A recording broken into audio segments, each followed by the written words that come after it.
Hey, Pizza Legov here, and in today's video I'm gonna show you how to create the reverse video effect in Adobe Premiere Pro. But first, let me show you the assets and the tools I'll be using in this tutorial.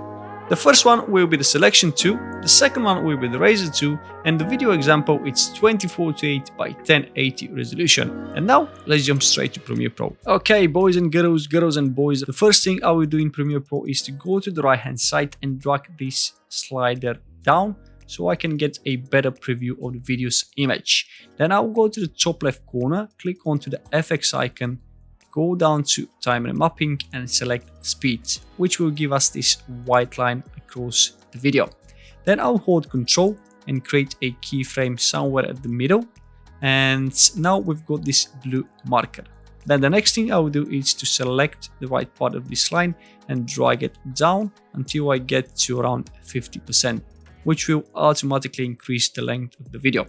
Then I will select the second part of this marker and drag it to the right to around probably over here.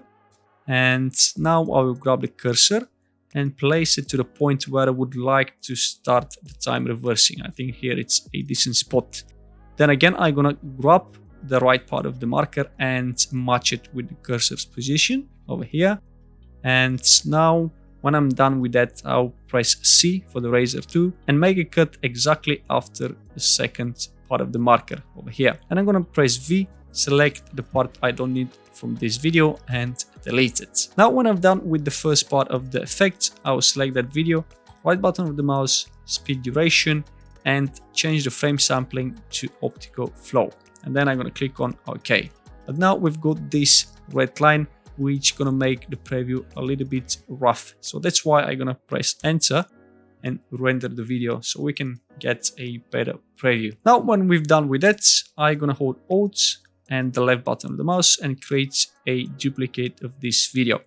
I'm gonna place it next to the original video, and while the second video is still selected, I'm gonna click with the right button of the mouse, speed duration, click onto the reverse speed, and then OK.